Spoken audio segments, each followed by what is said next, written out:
Welcome back to the show. Check out these headlines we have for you, ladies and gentlemen. XRP-LV, you're going to want this. I'm going to tell you, we're going to get into it.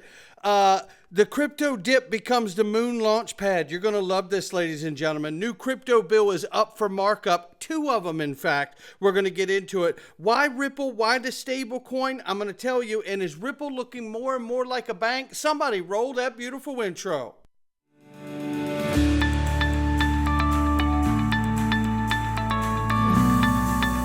Digital Perspectives with Brad Kimes. Come on in.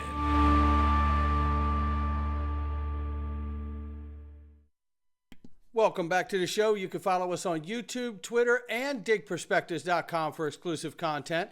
Right now, we're $2.54 trillion market cap for crypto. The market is back up 3.7%.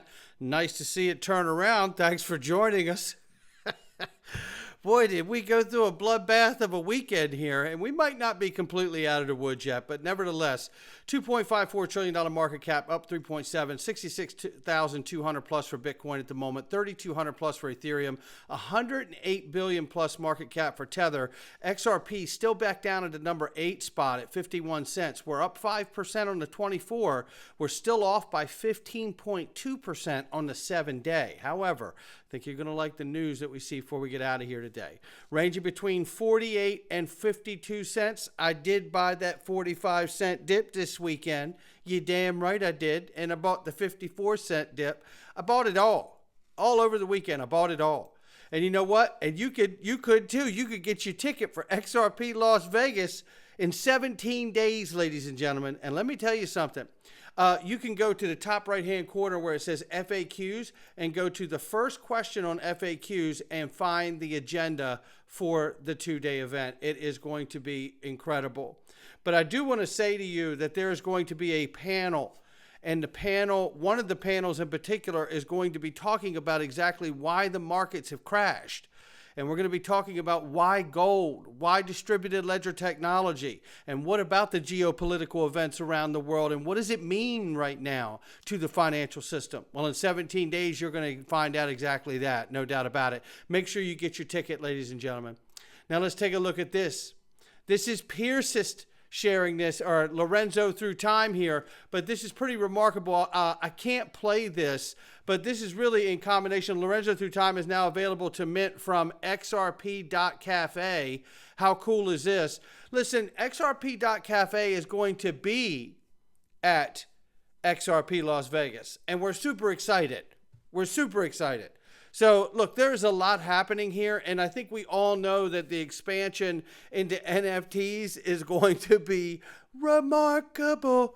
Real use case, the whole bit, right? So there's a lot coming in this department, ladies and gentlemen. Head on a swivel, and I'm super excited. And don't forget, Pierce's will be on stage virtually, and it is going to be remarkable to hear from them talk about the EVM XRP Ledger Bridge. So much is happening.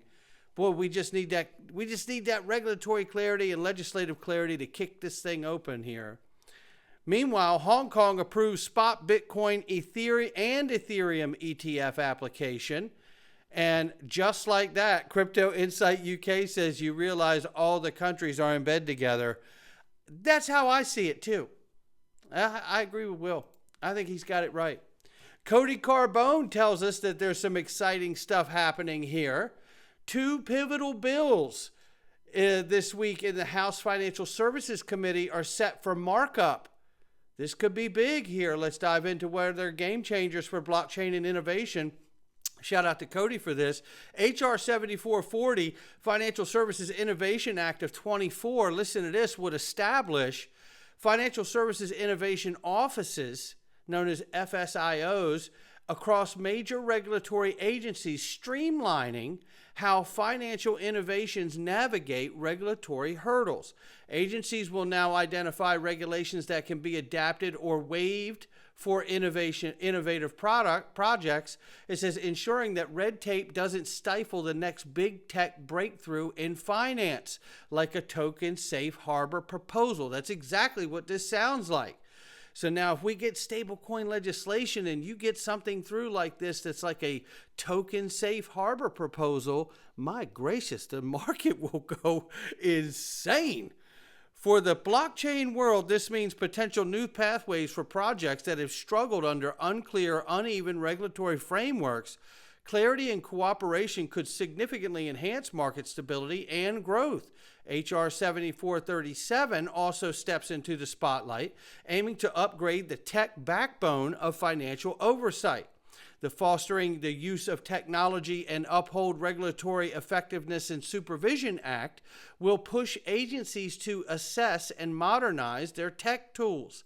By requiring real-time capabilities and better data handling, HR 7437 ensures that regulatory bodies can keep pace with fast-moving digital finance sector, enhancing oversight and consumer protections. Now, he thanks everybody that's involved with getting this bill proposed in the committee for markup here. And I just want to say to all of this, you know, what I'm seeing here is exactly what Cody's highlighting here.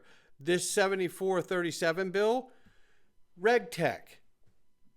You have to have the regulatory agencies that innovate and bring in regulatory technology to help them monitor this new innovation. So it's not just about coming up with rules for the innovation itself. You have to also bring this innovation inside of the regulatory agencies so they can use it as a monitoring mechanism as well. So I think this is really huge, because what you're talking about here is the potential of a safe harbor in these agencies, on the front face of these agencies. I like the idea of this. Here we go here. Liquidity is almost born out of interoperability in the market that we have today. This is well said. Take a listen here. One of the key things about liquidity, I'm going to bring it to the subject kind of close to my heart, which is interoperability. Because I think that liquidity is almost born out of interoperability in the market that we have today. Because I think there are basically dozens of people here. Many of you are building tokenization engines, so and other issuance services. So the supply side, there are some providers that provide also the buy side, and if there's no connection between them, these assets that are not trading today, if there's no market that is global, it doesn't scale. So I think liquidity is a core element, and as a result of that, also interoperability is a core element. There's no question, and we could ask ourselves what comes first, the chicken or the egg, but I think it's interoperability. I think this gentleman has it right here.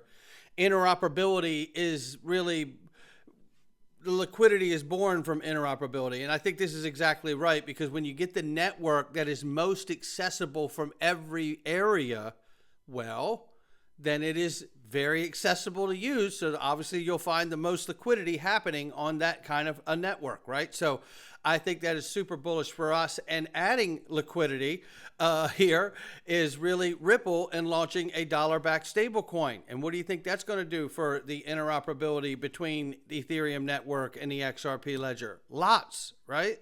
Yeah. Lots, and it's going to go much further than that, right? But going into this, it lists 4 main reasons here. What is Ripple Stablecoin Project? It goes through it. We all know what it is. 2, the backing of Ripple Stablecoin. We'll get into these in a second. How Ripple Stablecoin may leverage its core business. And then it goes through here, regulatory implications of Ripple Stablecoin. I want to go into this one very quickly here. The EU's markets and crypto assets regulation, which we know as MiCA, is one of the most comprehensive frameworks for regulating crypto assets, including stablecoins. MiCA classifies stablecoins as electronic money tokens and requires issuers to be authorized by and supervised by national competent authorities. This ensures compliance in anti-money laundering and combating financial terrorism regulations. If launched in the EU, Ripple stablecoin would need to comply with MiCA's requirements. This includes obtaining authorization as an electronic money institution, maintaining adequate reserves, and adhering to strict capital adequacy rules. While this adds a layer of complexity, it also provides a clear path of legitimate stablecoin operations in the EU. Then it comes here and it talks about the U.S. stablecoin regulations landscape remain fragmented. Unlike the EU, the U.S. relies on a patchwork of regulation from different agencies, as we know, and hopefully we get that passed this year along with a resolution to the Ripple case, right? So we'll see how that goes. But nevertheless, I want to take you to this because Bank XRP grabbed it. I was going to do a post of it here. No, XRP dropped, excuse me. And Bank XRP had a post underneath of it, right? So Here, the backing of Ripple stablecoin. It's important to understand Ripple commits to backing its stablecoin with a combination of highly reliable assets aiming for stability and trust through transparency and quality backing, potentially attracting institutional support. Ripple has committed to backing its stablecoin with a combination of cash equivalents, including U.S. dollar deposits held in insured bank accounts. These offer immediate liquidity and minimize risk. Short-term U.S. Treasuries, these are highly secure government bonds with low volatility, securing the stablecoin's peg. Other cash equivalents, this category may include high-grade commercial paper or money market instruments offering additional liquidity while maintaining a low-risk profile. So you can see how serious and legitimate Ripple is about staying within the confines of what they understand to be proper transparency, regulation, and reserve and custody, right? So this is hugely exciting. Now, the UK will issue new legislation for stable coins as well, and the custody by June or July of 2024. So things are moving quickly here. We have MiCA in the EU, the UK now, and I remind you, over the weekend, we highlighted and reminded everybody about James Wallace telling us that Ripple is working with the United States Central Bank and the UK Central Bank on a stablecoin between the two. So don't forget about that, and don't forget about FedNow, for which Ripple is a partner thereof. So all of this gets super exciting when you can see there'll be all this interoperability and utility, the ability to move all this value across infrastructure we know is already built, like FedNow. Then you have this. Wrath the Conman asked a question. We've asked it multiple times over multiple years. XRP ledger tokenization, NFTs, AMMs, LPs, KYC, AML, custody, regulatory compliance, digital ID, and now potentially the lending protocols XLS66D. If you squint, Ripple could look increasingly like a bank. Yes, it could.